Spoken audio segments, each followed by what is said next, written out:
Assalamualaikum warahmatullahi wabarakatuh. Hamda wa syukranillah. Wassalatu wassalam ala rasulillah. Allahumma sholli ala Muhammadin wa ala alihi wa sahbihi ajmain amma ba'd. Alhamdulillah, kita sudah kembali memasuki pertemuan keempat dari mata kuliah ekonomi, zakat, dan wakaf. Ya. Nah, pada kesempatan yang berbahagia ini, kita akan membahas mengenai ruang lingkup pengelolaan zakat. Ya, jadi kalau pertemuan sebelumnya kita sudah membahas tentang organisasi, ya, jadi organisasi pengelola zakat di Indonesia. Nah, sekarang ini kita akan membahas tentang ruang lingkup daripada pengelolaan zakat. Ya, jadi mudah-mudahan pertemuan-pertemuan yang lalu itu sudah menjadi hal yang diketahui, dipahami oleh adik-adik mahasiswa, sehingga kita akan lebih mudah lagi nanti memahami hal-hal yang terkait dengan zakat dan wakaf ini, ya. Jadi insya Allah karena ini akan berlanjut terus, jadi memang perlu pemahaman di awal, ya. Jadi karena ini berseri, pertemuan kita ini adalah berlanjut secara terus-menerus sampai 12 pertemuan, ya. Jadi mudah-mudahan pertemuan-pertemuan yang lalu itu bisa dipahami dengan baik, sehingga materi-materi yang akan datang itu akan insya Allah akan lebih mudah untuk dipahami dengan baik, ya. Karena ini adalah merupakan lanjutan dari yang sebelumnya. Jadi suatu rentetan atau rangkaian yang tidak terpisahkan antara satu dengan yang lain. Nah, saya akan share screen terkait dengan ruang lingkup pengelolaan zakat, ya. Nah, adik sekalian, ya, jadi ruang lingkup pengelolaan zakat, ya. Jadi apa saja itu? Nah, tentu saja untuk melihat ruang lingkupnya, maka kita akan mengacu kepada undang-undang, ya. Jadi karena kita lebih banyak membicarakan tentang pengelolaan zakat yang ada di negara kita, yaitu negara Indonesia, maka kita tidak akan pernah terlepas daripada regulasi atau undang-undang yang mengatur tentang pengelolaan zakat di negara kita. Nah, tentu saja undang-undang yang terbaru itu adalah Undang-Undang Nomor 23 Tahun 2011 tentang pengelolaan zakat. Nah, dinyatakan bahwa pengelolaan zakat adalah kegiatan perencanaan. Ya, jadi pengelolaan zakat itu terkait dengan yang pertama adalah kegiatan perencanaan, kemudian bagaimana pelaksanaannya, bagaimana pengkoordinasiannya, dan bagaimana pengumpulan, pendistribusian, dan pendayagunaan zakat. Nah, itulah yang kita bahas, karena sebelumnya kita sudah membahas tentang organisasi pengelola zakat, yaitu Basnas, ya. Nah, apa saja yang dilakukan oleh Basnas ini, karena kita sudah mengenal bahwa ada 3 struktur daripada Basnas ini. Yang pertama adalah Dewan Pembina, kemudian pelaksana, kemudian adalah pengawas, ya. Jadi ada 3 itu. Nah, itu saya kira tidak bisa dilupakan. Nah, selanjutnya adalah bagaimana badan pelaksana ini melakukan itu adalah kegiatan perencanaannya dulu. Jadi memang harus ada kegiatan perencanaan, ya. Kemudian bagaimana melaksanakan itu. Ya, jadi bagaimana actuating-nya, ya, jadi bagaimana implementasinya, dan tentu saja bagaimana pengkoordinasiannya, baik dari segi apalagi namanya antara struktur tadi ataupun dalam hal dan pengkoordinasian dalam pengumpulan, ya, pendistribusian dan pendayagunaan zakat. Jadi perlu memang ada pengkoordinasian antara struktur-struktur organisasi ini. Nah, Undang-Undang Pengelolaan Zakat juga menegaskan bahwa pemerintah membentuk Basnas sebagai lembaga non-struktural yang bersifat mandiri. Ya, jadi ya lembaga tetapi non-struktural yang bersifat mandiri ya, dengan kewenangan melakukan tugas pengelolaan zakat secara nasional. Ya, tugasnya adalah tugas pengelolaan ya, memang diberikan kewenangan Basnas ini untuk melakukan pengelolaan zakat ya secara nasional. Nah, selanjutnya adalah peraturan pemerintah. Kalau tadi undang-undang, kemudian diturunkan adalah PP atau peraturan pemerintah nomor 14 tahun 2014 tentang pelaksanaan ya. Jadi pelaksanaan Undang-Undang nomor 23 tahun 2011. Jadi undang-undangnya tahun 2011, kemudian peraturan pemerintahnya itu nanti pada tahun 2014. Nah, selanjutnya mengatur bahwa dalam melaksanakan tugas dan fungsinya, maka Basnas menyusun pedoman pengelolaan zakat yang menjadi acuan bagi Basnas. Ya, ya, jadi bagaimana Basnas itu menyusun pedoman pengelolaan zakat, makanya ada juga peraturan Basnas ya. Jadi itu sebagai acuan juga bagi Basnas. Ya, kemudian ada Basnas provinsi, ada Basnas kabupaten, dan ada lembaga amil zakat ya yang berada di organisasi kemasyarakatan atau LSM, itu lembaga swadaya masyarakat, misalnya Nahdlatul Ulama atau Muhammadiyah.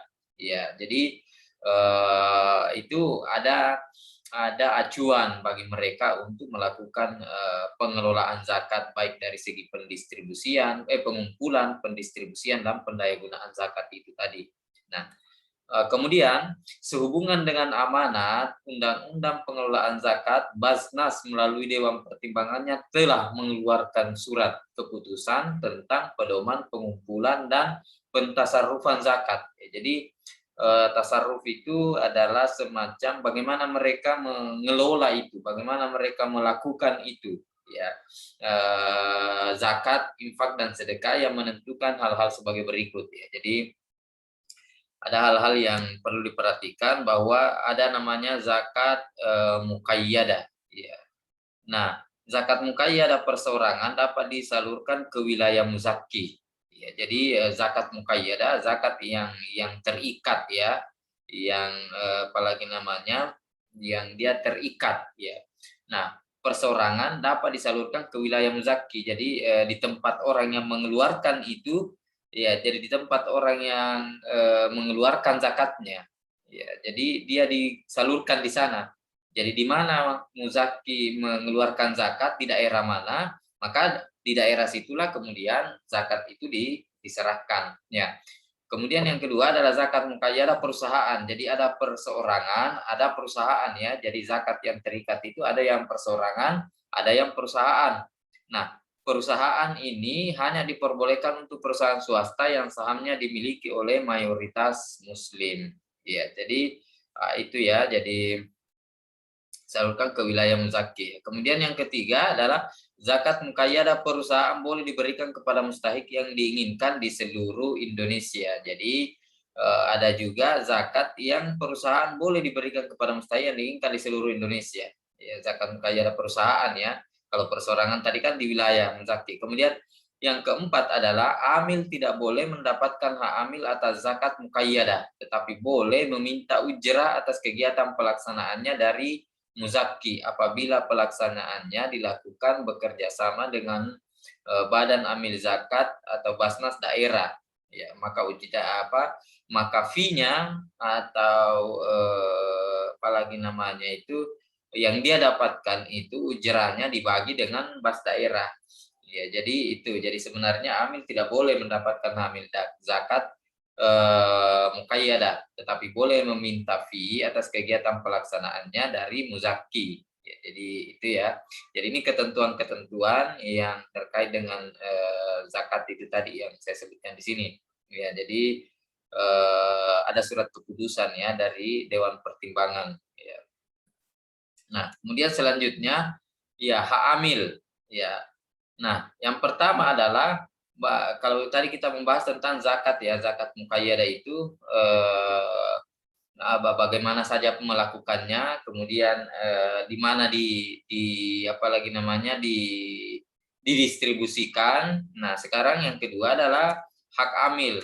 Ya, jadi hak amil itu batas hak amil zakat maksimal 1/8 dari zakat ya. Jadi tidak boleh melebihi ini. Jadi karena memang ada 8 golongan yang berhak mendapatkan zakat. Salah satunya adalah amil. Maka amil ini tidak boleh lebih dari 1/8 yang dia dapatkan ya dari hasil pengumpulan zakat itu. Ya, jangan lebih. Ya, 1/8 itu maksimal. Nah, bahkan kalau bisa dibawanya, karena memang sebenarnya amil ini atau pengelola zakat yang ada di Basnas atau anggota Basnas ini atau pengurus Basnas ini sebenarnya dia mendapatkan hibah. Ya, jadi dia mendapatkan dana dari pemerintah, dari BUE, dari anggaran pendapatan belanja negara atau anggaran pendapatan belanja daerah itu diberikan kepada Basnas untuk mengelola zakat, untuk mengelola ini. Nah, oleh karena itu saya kira memang sangat bagus sekali bahwa itu tidak lebih daripada maksimal 1/8 dari zakat ya. Nah, kemudian yang kedua, tidak ada hak amil terhadap dana infak dan sedekah. Nah, kalau untuk infak dan sedekah maka amil tidak boleh mengambil itu, ya, hanya dari bagian dari zakat saja, ya. Nah, diperbolehkan untuk operasional dengan batas tertentu dan sesuai dengan kebutuhan yang wajar, ya, tetapi untuk biaya operasional, itu boleh saja mengambil dari infak sedekah, tetapi batas tertentu dan sesuai dengan kebutuhan yang wajar, ya. Jadi tidak boleh misalnya karena dia merasa bahwa dia amil, dia boleh melakukan apa saja, ya, sampai di luar daripada batas kewajaran. Ya, tetapi kalau memang itu terpaksa harus ada yang diambil dari infak dan sedekah untuk biaya operasional, maka itu dibolehkan saja, tetapi batas-batas tertentu. Nah, kemudian yang ketiga, C, bahwa biaya sosialisasi pemasyarakatan zakat, infak, dan sedekah itu diambilkan dari hak amil zakat. Nah, ketika lembaga amil zakat ini atau Basnas ini mau melakukan sosialisasi, baik itu secara langsung ataupun melalui dengan pamflet, melalui dengan baliho dan lain-lain sebagainya, maka itu diambil dari 1/8 hak amil zakat tadi. Ya, diambilkan dari hak amil zakat tadi adalah 1/8. Nah, kemudian biaya sosialisasi dapat pula diambilkan dari dana kebajikan di luar zakat sesuai dengan kewajaran. Ya, apalagi namanya dana kebajikan ya, di luar zakat sesuai dengan kewajaran seperti zakat, infak, sedekah tadi itu boleh, tetapi dengan batas tertentu tadi itu ya, batas kewajaran. Nah, untuk biaya operasional. Kemudian selanjutnya D adalah zakat untuk pembangunan fisik. Ya, jadi boleh saja mungkin ada semacam zakat untuk pembangunan fisik yang masuk ke dalam zakat-zakat produktif ya. Misalnya pembangunan rumah sakit dan lain-lain sebagainya yang memang hal itu sangat dibutuhkan sekali bagi masyarakat setempat. Iya. Nah, untuk lebih bagaimana masyarakat lebih diberdayakan melalui dengan hal-hal yang seperti itu. Nah, kemudian yang kedua, selanjutnya adalah sesuai dengan keputusan Dewan Zakat Dunia bahwa dana zakat hanya untuk SDM, ya, sebagaimana tercantum dalam Quran Surat Taubah tadi. Nah, sebenarnya ini ya, jadi dalam surat Taubah itu ada 8 asnaf itu ya, pembangunan visi seperti rumah sakit, sekolah, dan pembangunan secara sosial lainnya untuk kepentingan fakir miskin diperbolehkan dari dana infak sedekah. Jadi memang pembangunan fisik seperti rumah sakit yang saya sebutkan tadi, kemudian sekolah karena memang tidak terdapat sekolah misalnya di tempat itu, maka boleh saja dari dana zakat karena memang hal yang sangat dibutuhkan di tempat itu adalah sekolah. Nah, sekolah ini kan bagian daripada sebenarnya sarana-sarana produktif ya, memang tidak secara cepat, tetapi dia jangka panjang ya. Jadi pembangunan sekolah, rumah sakit ini tidak apalagi namanya tidak jangka pendek, tetapi dia adalah sifatnya jangka panjang, makanya dia sebenarnya adalah produktif. Nah, pembangunan sarana sosial lainnya untuk kepentingan fakir miskin diperbolehkan dari dana infak dan sedekah. Ya, jadi sebenarnya untuk pembangunan-pembangunan seperti rumah sakit, sekolah, dan pembangunan sarana sosial lainnya itu untuk kepentingan dibolehkan dari dana infak sedekah sebenarnya ya. Jadi kalau menurut keputusan Dewan Zakat Dunia bahwa dana zakat hanya untuk SDM ya sumber daya manusia tadi itu yang 8 asnaf golongan ya. Nah, ini saya kira penting untuk diketahui juga. Nah, kemudian asnaf riqab. Ya, jadi asnaf riqab tidak boleh digunakan untuk narapidana. Ya, jadi karena napi bukan budak atau orang yang tersandera. Ya, jadi rikap ini kan adalah semacam kalau dulu budak ya, jadi budak bagaimana dana zakat ini diberikan kepada orang yang muslim yang diperbudak, nah itu kemudian kita merdekakan atau kita berikan dana zakat. Nah, dalam situasi kemudian bukan dia tidak masuk ke dalam kategori napi meskipun dia di penjara ya, tetapi bukan itu maknanya ya. Dalam situasi sekarang ini di Indonesia belum ada asnaf riqab. Ya, tentu saja tidak ada asnaf riqab karena tidak ada lagi perbudakan sekarang ini ya. Jadi tidak ada perbudakan lagi karena perbudakan sudah dihapuskan. Makanya itu bahwa kemerdekaan ini adalah hak segala bangsa. Ya. Ya, kemudian ya penyaluran zakat untuk pembekalan keterampilan bagi napi yang fakir miskin dapat dilakukan atas nama asnaf fakir miskin. Tetapi kalau narapidana kemudian diberikan pembekalan keterampilan, ya, jadi diberikan semacam pelatihan untuk bagaimana ada skill keterampilan bagi napi yang fakir miskin, itu dapat dilakukan, tetapi bukan atas nama napinya tadi, tetapi atas nama fakir miskin. Nah, kemudian biaya pendampingan dalam program pemberdayaan ekonomi, biaya operasional dan pendampingan boleh diambilkan dari dana program pemberdayaan ekonomi dan hak fakir miskin. Ya. Jadi ketika misalnya Basnas mau mengadakan pendampingan ya dalam hal program pemberdayaan ya, jadi bagaimana masyarakat bisa diberdayakan ekonominya, nah biaya operasionalnya atau biaya pendampingannya itu boleh diambilkan dari dana program pemberdayaan ekonomi dan hak fakir miskin. Ya, jadi selalu masuk di fakir dan miskin ini. Nah, kemudian selanjutnya adalah penyaluran zakat dengan akad kardul hasan. Ya, jadi pinjaman baik ya. Jadi ada istilahnya kardul hasan, saya kira biasa mendengar ya. Jadi kardul hasan ini semacam pinjaman yang tanpa bunga.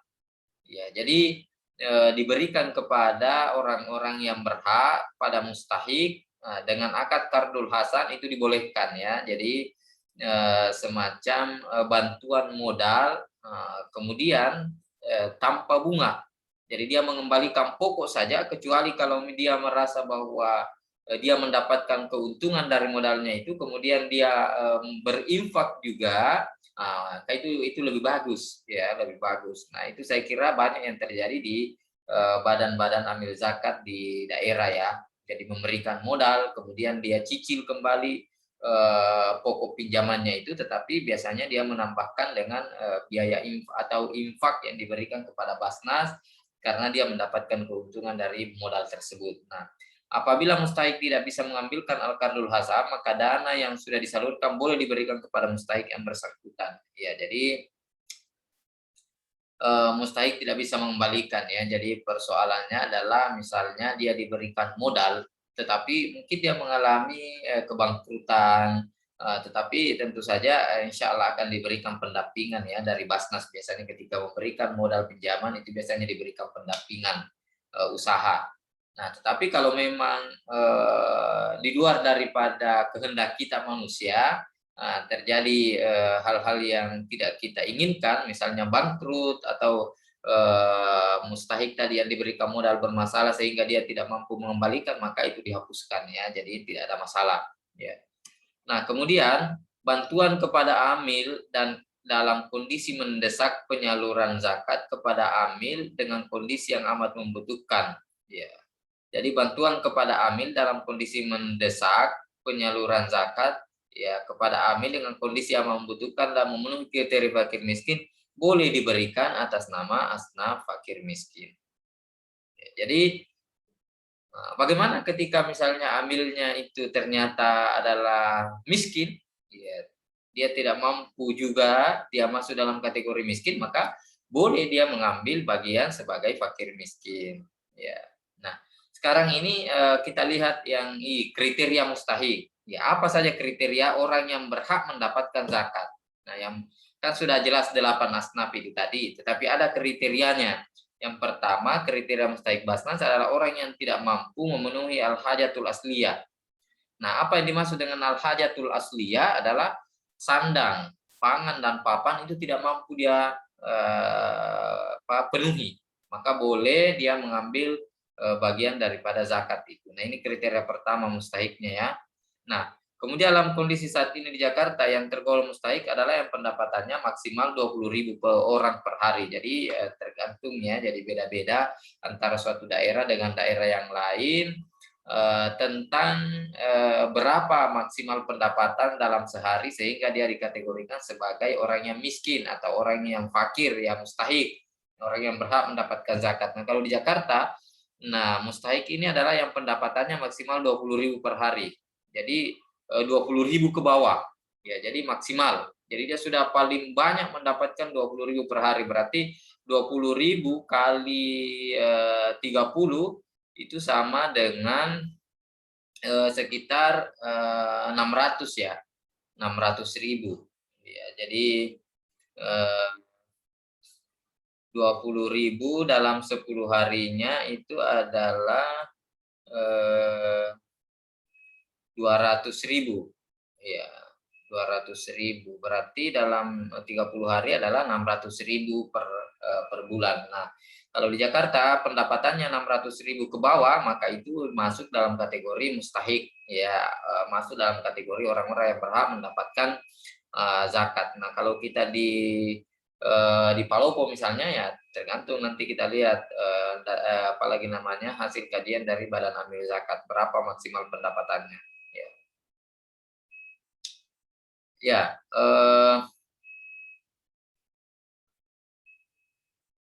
nah sekarang adalah nisab emas. Ya, jadi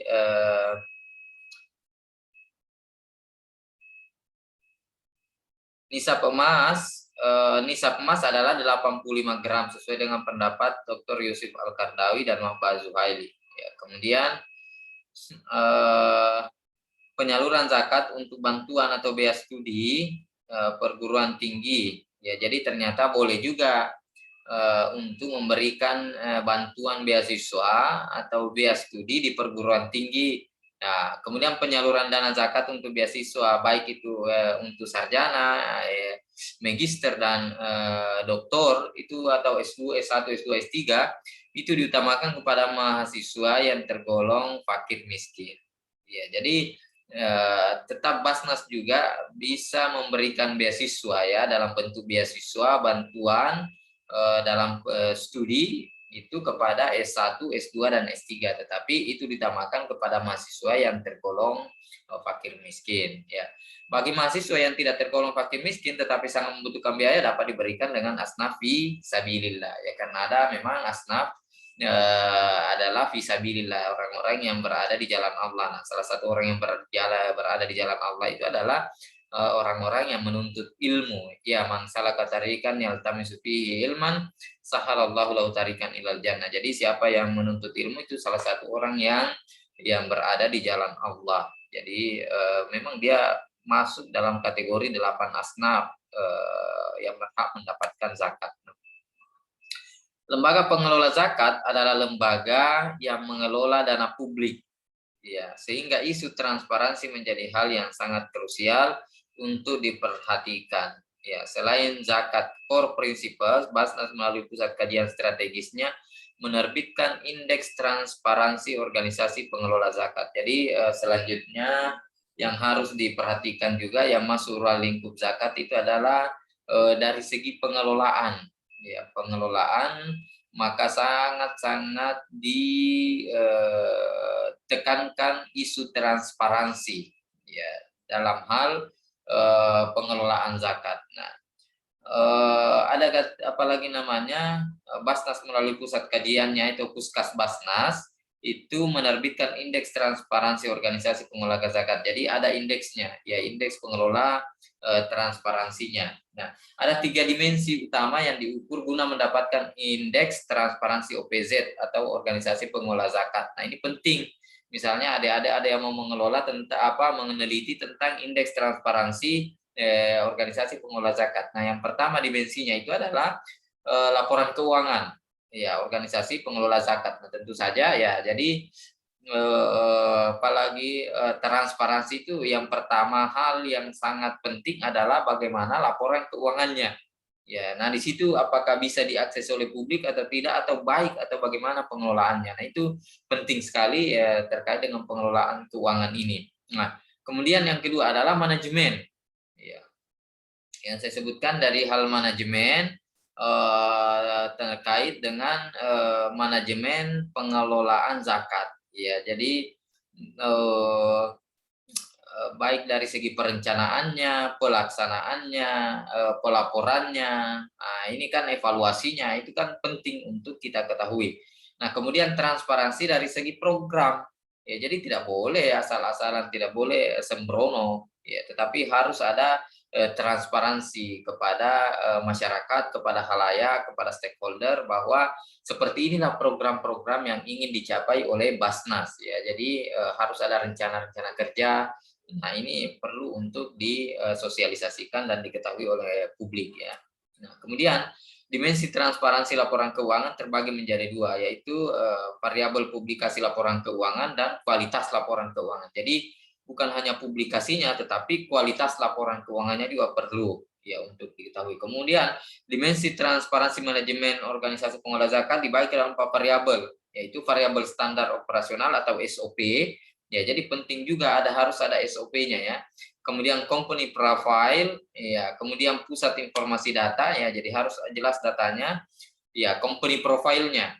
Ya, jadi apalagi namanya, jadi Badan Amil Zakat Nasional ini harus jelas juga profilnya. Nah, kemudian pusat informasi data, jadi harus ada sebenarnya pusat informasi datanya. Jadi saya kira penting ini bagaimana adik-adik meneliti nanti misalnya tentang data-data, apakah sudah ada data tentang muzaki, orang-orang yang harus membayar zakat, atau orang-orang yang mustahik, orang yang berhak mendapat zakat. Nah, penting ini. Kemudian potensi, kira-kira potensi zakat yang bisa digali dari suatu daerah, suatu wilayah, suatu instansi. Nah, itu penting juga, harus ada datanya. Dan sistem saluran pengaduan. Nah, harus ada jelas mekanisme dalam kalau kita mau melakukan pengaduan itu di mana. Ya, jadi memang pentingnya. Kemudian ada SOP-nya. Terakhir, dimensi transparansi program, ya, terbagi ke dalam variabel aktivitas real time, penghimpunan dan penyaluran. Ya, jadi programnya itu adalah aktivitas real time, penghimpunan zakat dan penyalurannya, ya, pengumpulan zakat dan pendistribusiannya. Ya, kemudian harus jelas tadi database muzaki dan mustahik, ya, serta database penghimpunan dan penyaluran zakat, ya, tentang pusat informasi data tadi penting sekali juga. Nah, setelah mendapatkan rentan indeks, maka dapat dikategorikan apakah suatu organisasi pengelola zakat termasuk transparan, cukup transparan, kurang transparan, atau bahkan tidak transparan. Nah, ini saya kira hal-hal yang terkait dengan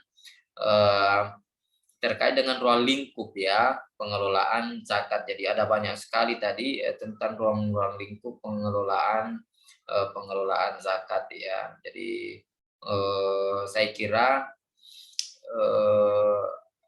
ada banyak hal yang bisa kita bicarakan, yang bisa kita teliti, yang bisa kita kaji dari hal-hal yang terkait dengan zakat ini. Jadi ruang lingkupnya tadi luas sekali, ya, mulai dari hal manajemen, kemudian keuangannya, kemudian apalagi namanya